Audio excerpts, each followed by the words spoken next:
This is the 2021 Lincoln Aviator. Now, can this compete against the best three-row luxury SUVs on the market? Or is it just a Ford Explorer in a fancy suit? We are going to find out.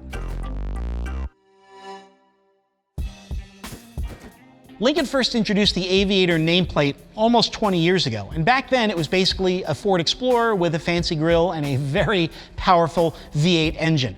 Now, today's Aviator still shares its hardware with the Ford Explorer. However, it's competing against some really high-end SUVs. Now, this particular model is a Grand Touring Black Label model. Grand Touring means it's a plug-in hybrid, and Black Label means it is the best that Lincoln has to offer. So it has to go up against the hybrid versions of some serious heavy hitters, the BMW X5, the Volvo XC90, and the Porsche Cayenne. When it comes to design, there is nothing more important than proportion, and that's what the Aviator has, magnificent proportions. Now, you come around front, you've got this really nicely detailed grille with a light-up Lincoln badge. Take that, Mercedes. But as you come around to the side of the car, you start to see what I'm talking about, this big 21-inch wheel that is pushed right up against the bumper.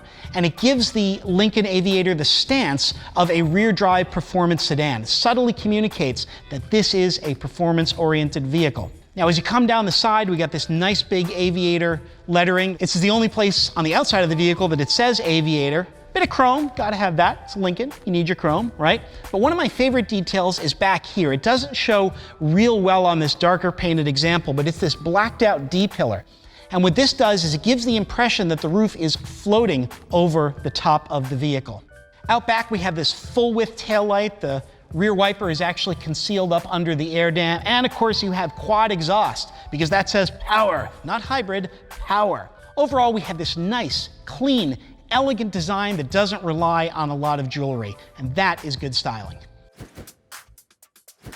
By far, one of the most important aspects of any luxury vehicle is the interior, because this is where the person who spent all that money is going to spend all of their time, and Lincoln has really done a fantastic job with the Aviator. Look at these materials. You have this beautiful soft leather on the dashboard here with this contrast color stitching, this kind of turned machine look metal, piano black here. I mean, they've kind of taken every luxury vehicle surface and thrown it into this car all at once. But the effect is really, really rather nice. It makes you feel like you were justified in spending almost $90,000 on this vehicle. Now, the Aviator has massaging front seats with 30-way adjustment. So many adjustments that they're divided between the door panel and the center seats. I don't think I have 30 parts of my body that even move, but there you are. You've also got this lovely 28-speaker stereo and, of course, a digital dashboard on this nicely integrated 12.3-inch screen.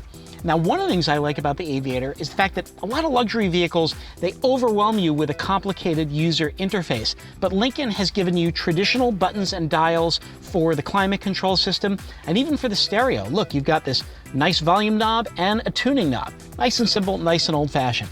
On the 10.1-inch center screen, the home screen is divided into 3 sections: your map, stereo, and your phone. You press any one of them and it expands.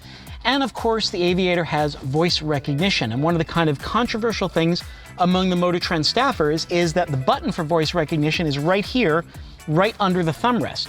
Now, some people on the staff really like that you don't have to move your hands off the wheel to press that button. Other people found that when they were making a turn, they would press the button, and all of a sudden their Aviator wanted to know what they wanted. And then, of course, wouldn't understand them, and please try again.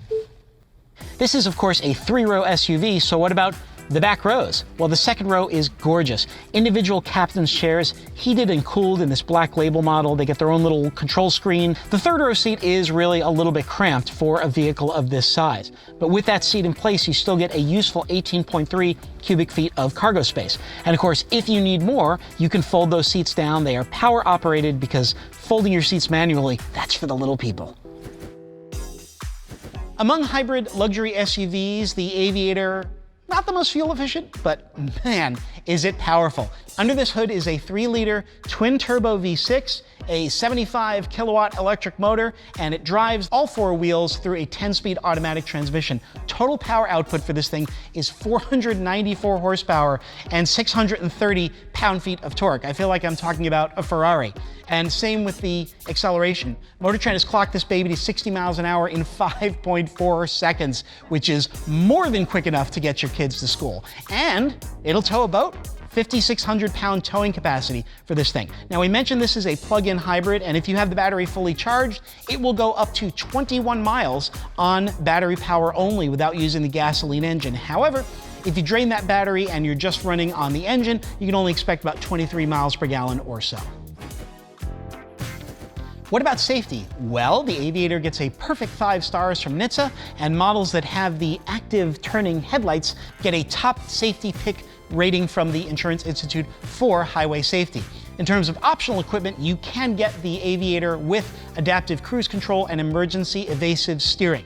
Now, one system that isn't yet on the options list, but we're hoping will be soon, is Lincoln's hands-free semi-autonomous Active Glide driving system. It's excellent. It's just become available on the 2022 Navigator, and we're hoping that Lincoln will soon add it to the Aviator. So what's it going to cost to put one of these babies in your driveway? Well, the Lincoln Aviator starts around 53 grand, the Grand Touring Hybrid model just over 70,000, and this one I'm standing in front of is just under 90 grand, 89.6 if you want to be specific. Now that might seem a bit high for a Lincoln, especially when you consider that the hybrid versions of the BMW X5 and the Volvo XC90 both start around 65 grand. Porsche's a lot higher, it's about 85 grand. But that's before you start on the options. And those European cars, they can get really expensive once you start piling up those options. We're talking well into 6 figures, particularly for the BMW and the Porsche. Now, 90 grand is obviously a lot of money, but when you consider how good this Aviator looks, how nice the interior is, all the features you get, not to mention all the power, and the fact that it's a plug-in hybrid, we think it represents a really good value. If there's one thing to know about the Lincoln Aviator, it's that no, it is not just a gussied up Ford Explorer. It really is its own thing. It's a magnificent luxury SUV with a lot of power, a beautiful interior, great styling, and a great feature set. We think it's a great buy on a 3-row luxury hybrid SUV. To see vehicle rankings and our complete buyer's guide, go to motortrend.com/cars.